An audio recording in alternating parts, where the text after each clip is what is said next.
नमस्कार मित्रांनो. आज आपण खूप महत्त्वाच्या विषयावर बोलणार आहोत. पैसा. पैसा वाईट आहे का? श्रीमंत होणं पाप आहे का? की देव आपल्याला कष्ट करून प्रामाणिकपणाने आशीर्वाद द्यायला इच्छितो? आज आपण नीतिसूत्रेमधून समजून घेऊया की देव पैशाबद्दल काय शिकवतो. व्हिडिओ शेवटपर्यंत नक्की पहा. देवाचं वचन सांगतं, "अरे आळशी माणसा, मुंगीकडे जा." देव इथे एका छोट्या मुंगीचं उदाहरण देतो. मुंगी तिला कोणी सांगत नाही, तरी ती मेहनत करते, भविष्याची तयारी करते. देवाला आळशीपणा आवडत नाही.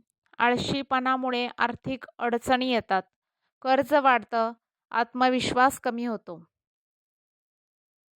देवाचं वचन सांगतं, थोडी झोप, थोडी डुलकी आणि दारिद्र्य चोरासारखं येईल. आळशीपणा अचानक आपल्याला गरीब बनवतो. एक व्यक्ती रोज म्हणायची, उद्यापासून काम सुरू करेल, पण उद्या कधीच आलाच नाही. हळूहळू त्याच्याजवळील पैसे संपले, संधी निघून गेल्या. मित्रांनो, देव आपल्याला काम टाळायला नाही, तर कामात फेथफुल राहायला बोलवतो. प्रभूचं वचन सांगतं, लवकर मिळालेला पैसा कमी होतो. घाईने मिळालेला पैसा कमी होतो, पण थोडं थोडं साठवलेला वाढतो. आजच्या काळामध्ये लॉटरी, जुगार, ऑनलाईन फसवणूक, शॉर्टकट पैसे हे सगळं लवकर श्रीमंतीचं स्वप्न दाखवतात. पण नीतिसूत्रे सांगतात झटपट पैसा टिकत नाही. कष्ट, संयम, सातत्य आणि प्रामाणिकपणा यामुळे देव आपल्याला आशीर्वाद देतो. नीतिसूत्रेमध्ये अनेक ठिकाणी लिहिले आहे की प्रामाणिक वजन आणि मोजमाप देवाला आवडतं. देवाला फसवणूक आवडत नाही. जर आपण खोटं बोलून, कर चुकवून, लोकांना फसवून पैसा कमवला तर तो पैसा शांती देणार नाही. काही लोक भरपूर कमवतात पण घरात शांतता नसते. कारण देव फक्त पैसा नाही पाहत, तो आपले हृदय पाहतो. देवाला सन्मान द्या आणि तो तुमच्या कोठारांना भरून टाकेल. देव आपल्याला श्रीमंत व्हायला विरोध करत नाही, पण तो म्हणतो, माझ्यावर विश्वास ठेव.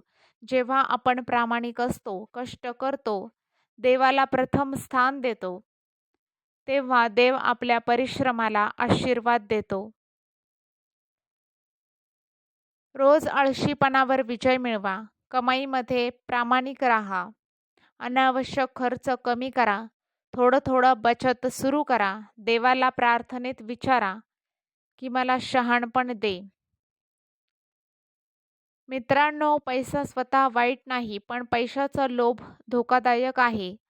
नीतिसूत्रे आपल्याला शिकवतात, मेहनत करा, प्रामाणिक राहा, देवावर विश्वास ठेवा आणि मग बघा देव तुमच्या जीवनात कसं काम करतो.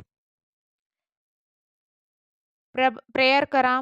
प्रभू, मला आळशीपणापासून वाचव. माझ्या हाताच्या परिश्रमाला आशीर्वाद दे. मला प्रामाणिक राहायला मदत कर आणि पैशावर नव्हे तर तुझ्यावर विश्वास ठेवायला शिकव.